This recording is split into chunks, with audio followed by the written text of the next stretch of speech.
ಹಿಂದಿನಲ್ಲಿ ದೊಡ್ಡ ಸ್ಟಾರ್ ನಟರ ಸಿನಿಮಾಗಳು ಗೆದ್ದಿದ್ದೇ ತಡ. ಆ ಸ್ಟಾರ್ ನಟರ ಸಂಭಾವನೆ ಕುರಿತು ನಿರ್ಮಾಪಕರ ವಲಯದಲ್ಲಿ ದೊಡ್ಡ ಟಾಕ್ ಶುರುವಾಗಿ ಬಿಟ್ಟಿದೆ. ನಟರ ಮೊದಲಿನ ಸಂಭಾವನೆ ತಿಳಿದಿದ್ದ ನಿರ್ಮಾಪಕರು ಆ ಸ್ಟಾರ್ ನಟರ ಇತ್ತೀಚಿನ ಸಿನಿಮಾಗಳು ದೊಡ್ಡ ಮಟ್ಟಿಗೆ ಹಿಟ್ ಆಗಿದ್ದ ಕೂಡಲೇ ಆ ನಟರ ಸಂಭಾವನೆ ಕೂಡ ದೊಡ್ಡ ಮಟ್ಟಿಗೆ ಬದಲಾವಣೆ ಕಂಡಿದೆ ಅನ್ನೋ ಮಾತು ಎಲ್ಲಾ ಕಡೆ ಕೇಳಿ ಬರುತ್ತಿದೆ. ಈ ಹಿಂದೆ ಸುದೀಪ್ ಮತ್ತು ದರ್ಶನ್ ಅವರು ಒಂದು ಸಿನಿಮಾಕ್ಕೆ 6 ಕೋಟಿ ಹಣ ಪಡೆಯುತ್ತಿದ್ರೆ, ಪುನೀತ್ ರಾಜ್ಕುಮಾರ್ ಅವರು 5 ರಿಂದ 5.5 ಕೋಟಿ ಹಣ ಪಡೆಯುತ್ತಿದ್ರು. ಯಶ್ 5 ಕೋಟಿ, ಶಿವಣ್ಣ ಉಪೇಂದ್ರ 2 ರಿಂದ 3 ಕೋಟಿ ಪಡೆಯುವ ಸುದ್ದಿ ಚಾಲ್ತಿಯಲ್ಲಿತ್ತು.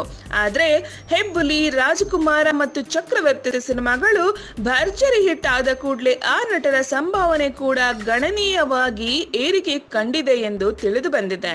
ಮೂಲಗಳ ಪ್ರಕಾರ ಒಂದು ಸಿನಿಮಾಕ್ಕೆ ಪುನೀತ್ 7 ಕೋಟಿ ಮತ್ತು ದರ್ಶನ್ ಅವರು ಸರಾಸರಿ 8 ಕೋಟಿ ಸಂಭಾವನೆ ಪಡೆಯಲಿದ್ದು, ಸುದೀಪ್ ಅವರು ಕೂಡ 7 ಕೋಟಿ ಮುಟ್ಟಿದ್ದಾರೆ. ಅಂತೂ ಸ್ಟಾರ್ ನಟರ ಸಂಭಾವನೆ ಜಾಸ್ತಿ ಆಗಿದ್ದು, ಈ ವಿಷಯದಲ್ಲಿ ಯಾರು ನಂಬರ್ 1 ಅನ್ನೋದು ಅವರು ಪಡೆದ ಕೋಟಿಯ ಲೆಕ್ಕವೇ ಹೇಳುತ್ತದೆ.